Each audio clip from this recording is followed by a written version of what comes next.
Shalom.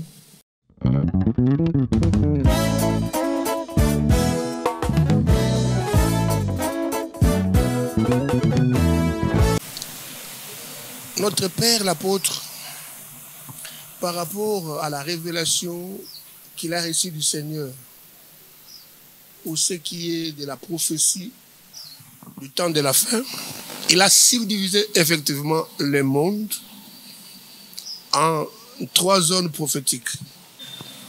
Les nations, c'est la somme de peuples qui existent sur la face de la terre, qui ne sont ni Israël, ni Église. C'est-à-dire les inconvertis, ceux qui n'ont pas d'espérance, qui ne croient pas en un Dieu seul, Jésus-Christ, mais qui croient au Dieu. Les nations sont caractérisées par la désobéissance au Dieu vivant, au Dieu véritable, mais qui croient en plusieurs dieux. Par conséquent, ils n'ont pas d'espérance. Israël maintenant, l'histoire de l'Église est liée à celle d'Israël. Parce que l'histoire de l'Église a commencé sur la terre des enfants d'Israël avec les 12 disciples de Jésus. Or, le chiffre 12 est le chiffre à la fois de l'Église et d'Israël, parce qu'Israël est la somme des 12 enfants de Jacob, et l'Église a commencé avec les 12 disciples de Jésus. Donc l'histoire de l'Église a commencé sur la terre des enfants d'Abraham, autrement dit les enfants de Jacob, avec les 12 disciples de Jésus-Christ. Voilà pourquoi on parle de l'olivier naturel et de l'olivier sauvage. Ce qui arrive à Israël, physiquement étant le peuple visible de Dieu, l'Église qui est le corps de Christ, le vit de manière spirituelle parce que nous sommes son peuple céleste.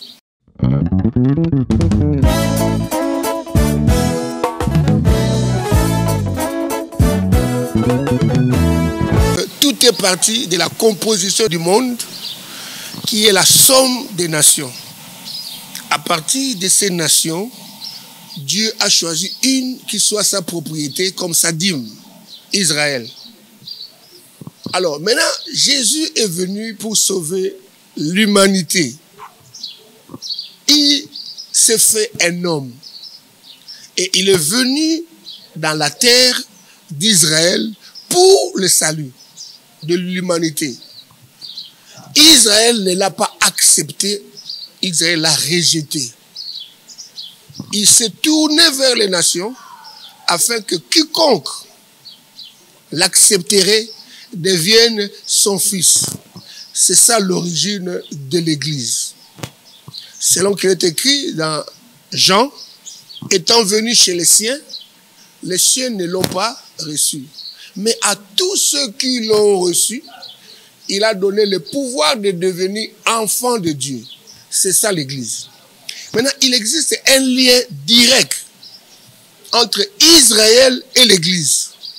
Mais il n'existe pas de lien entre l'Église et les nations. Il n'existe non plus de lien entre Israël et les nations. Cela donc veut dire que les nations sont ennemies et d'Israël et de l'Église. Rappelez-vous que j'ai dit que les nations sont de peuples païens qui croient au Dieu plutôt qu'à Dieu. Et ce qui fait que jusqu'à preuve du contraire sur la terre, toutes les nations croient en plusieurs dieux. Israël est la seule nation qui croit en un seul Dieu. Israël croit en Yahweh. Et nous, Église du Seigneur, nous croyons en un seul Dieu incarné dans la personne de Jésus. C'est ça le dénominateur commun entre l'Église et Israël. Israël croit en un Dieu Yahweh. L'Église croit en un Dieu sauveur, Jésus de Nazareth. Nous avons ces dénominateurs communs. Maintenant, l'histoire de l'Église a commencé sur la terre des 12 enfants de Jacob qui constituent la nation terrestre de Dieu, Israël. Israël étant le peuple physique ou visible de Dieu, l'Église étant le peuple spirituel, par conséquent invisible. Quand bien même nous sommes physiques, mais notre relation avec Dieu est spirituelle, nous sommes un peuple spirituel. Et c'est comme ça que, par rapport à Abraham, qui est le point de départ et d'Israël et de l'Église, le Seigneur lui a fait voir le sable au bord de la mer, qui est Israël, son peuple terrestre, et nous autres qui sommes les étoiles. En d'autres termes, le peuple céleste. C'est comme ça que l'apôtre nous a expliqué que ce qui arrive à Israël de manière visible ou physique, l'Église le subit de manière spirituelle parce que nos sorts étant liés.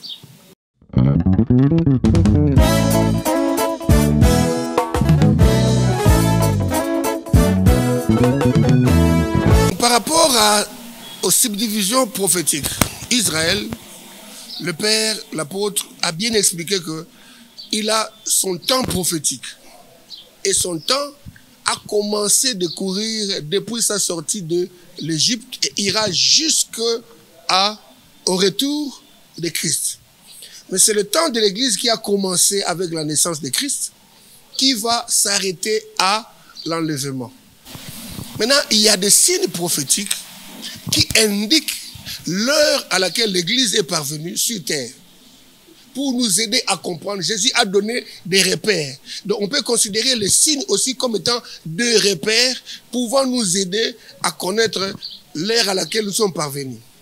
Alors, par rapport à la naissance de Jésus-Christ qui est le Sauveur, parce qu'on ne peut pas parler de l'Église sans faire allusion à Christ. Par rapport à sa naissance, un signe avait été donné. Comment savoir que le Sauveur est venu au monde? Il y a un signe qu'on a donné. Voici la Vierge sera enceinte. Donc, par rapport à la naissance de Christ, qui marque le temps de la grâce, il y a un signe qui a été donné. C'est la Vierge. Alors maintenant, quand la Vierge s'est retrouvée enceinte, cela était aussi l'accomplissement d'une prophétie qui avait été donnée par Ésaïe le prophète. Ésaïe a parlé non seulement de la naissance, mais également de la mission de Christ et de sa mort et de sa crucifixion, et voire même de son ascension et après avoir connu la résurrection. Donc tout ça, ce sont des signes que Dieu effectivement avait donné à Israël pour reconnaître les sauveurs. Mais eux ont été aveuglés puisque Dieu avait destiné le salut aux nations et Dieu a voulu que Israël soit aveuglé pour que les nations soient sauvées. Mais une partie d'Israël, je dois souligner, a quand même accepté le Christ comme étant le sauveur. C'est ainsi que nous avons les apôtres qui sont des Juifs, mais qui ont crié au Seigneur et donc qui attendent l'enlèvement et qui seront aussi pris en même temps que nous.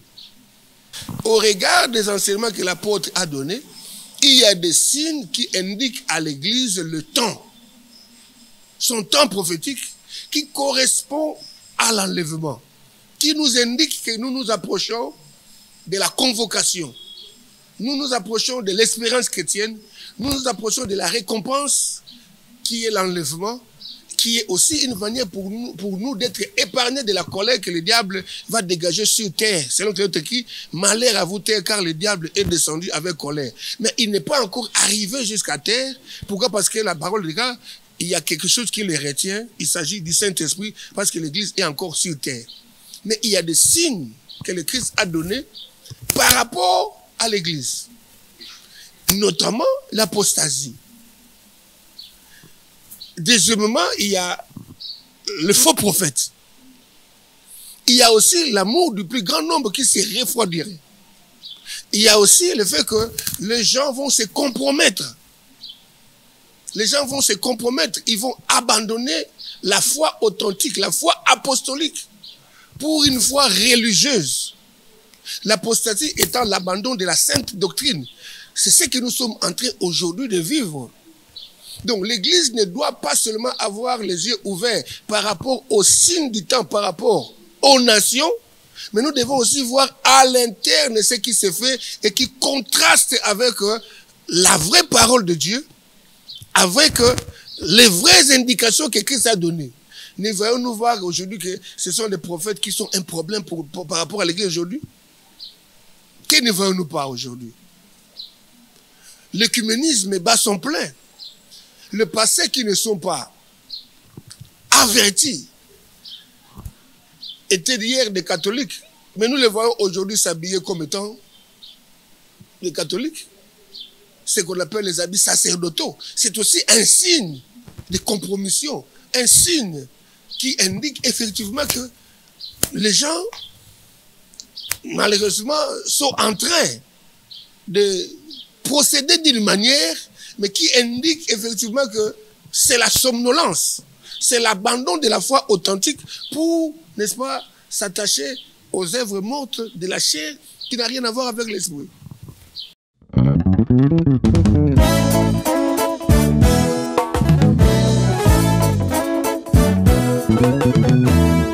Le vrai prophète, c'est d'abord un captif, c'est-à-dire un appelé.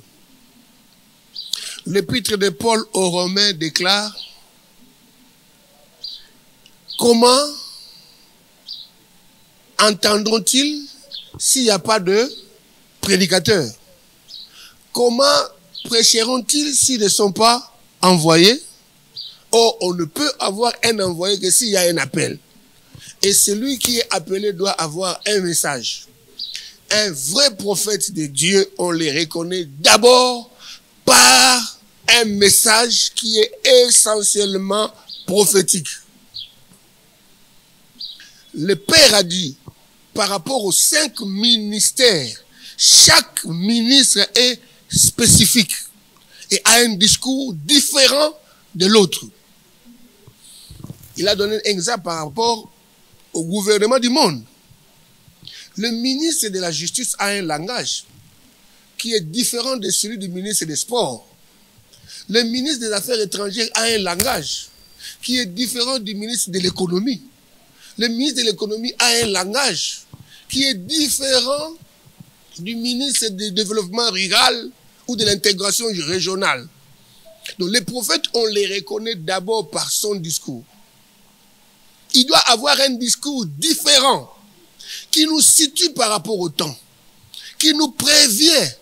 Et il doit avoir les doigts, la capacité de pointer du doigt les événements tels qu'ils se déroulent et dans l'Église, chez les nations et en Israël. Il doit nous mettre au pas. C'est lui le prophète qui doit nous mettre au pas. C'est lui qui doit expliquer à la lumière de la prophétie les événements tels qu'ils se déroulent dans le monde.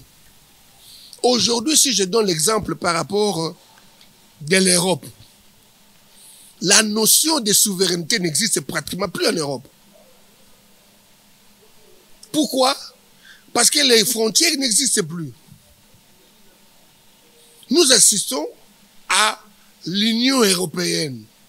Les prophètes devaient nous fixer par rapport à la prophétie. Pourquoi il n'y a plus de barrières? Pourquoi il n'y a plus de douane? Quelqu'un qui achète une voiture en Belgique, il rentre en France sans payer la douane. On dirait qu'il y a un manque à gagner. Mais en réalité, c'est un fait prophétique. Pourquoi les nations? Nous savons que la monnaie est un indice de souveraineté d'un pays. Mais aujourd'hui, tous les États européens, pour la plupart, ils ont une seule monnaie. Qu'est-ce que cela veut dire? Qu'est-ce que cela veut dire? Les prophètes devaient nous fixer, nous dire, la prophétie nous parle de la mondialisation. La prophétie nous parle de l'étatisation du monde, le monde qui deviendra un. Voilà le préparatif qui nous amène. Ça, c'est les prophètes. Mais nous avons l'avantage, Dieu soit béni pour la vie de son homme, l'apôtre Paul. Jusqu'à preuve du contraire, il est cet homme qui a aidé l'Église à comprendre.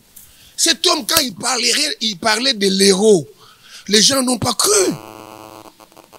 quand il nous disait que les francs français, les francs belges vont disparaître, l'Europe aura une seule monnaie. Personne ne croyait à ce que l'apôtre disait. Mais nous y sommes aujourd'hui. Le dollar avait une supériorité en termes de parité à l'euro.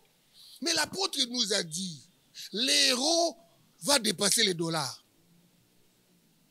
Qui l'eût cru? Nous disons que la monnaie de référence dans les affaires, dans le monde, c'est le dollar. Il ne sera battu par aucune monnaie.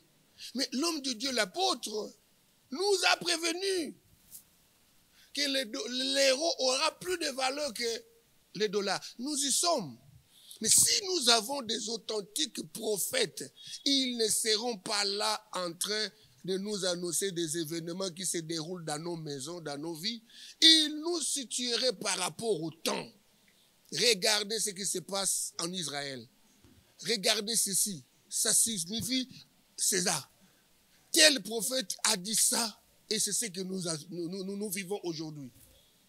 Mais je ne dirais pas qu'il n'y a pas de prophètes. Ils existent. Peut-être qu'ils attendent leur temps pour se révéler. Mais nous en avons besoin. Mais dans l'entretemps, il y a un homme qui accomplit très bien sa mission, l'apôtre de Paul. Je vous le recommande.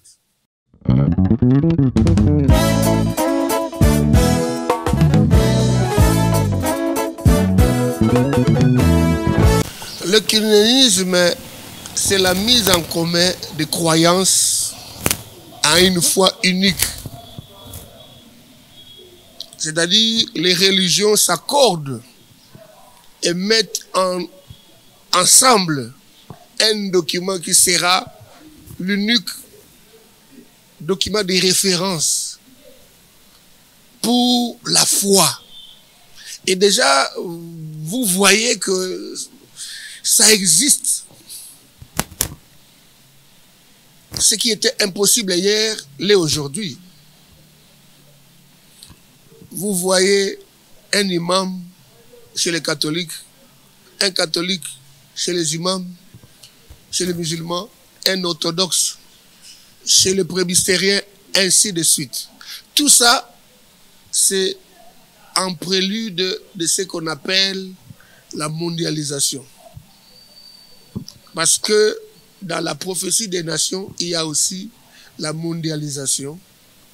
Et lorsque ces chefs-là, qui va gouverner le monde, prendra les affaires, il va imposer une seule religion.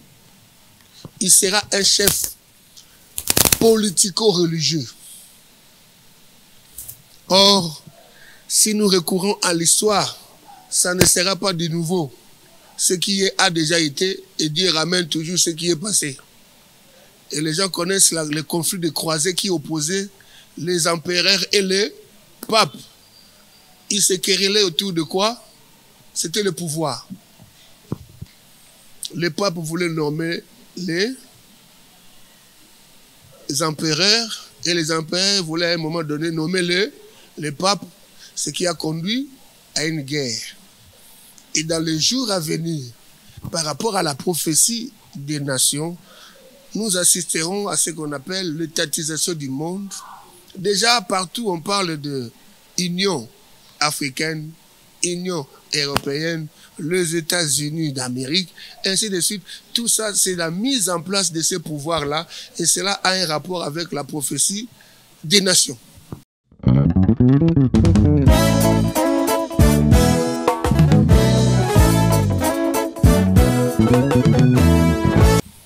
Ma réponse à cette question, j'insisterai toujours que nous ne confondions pas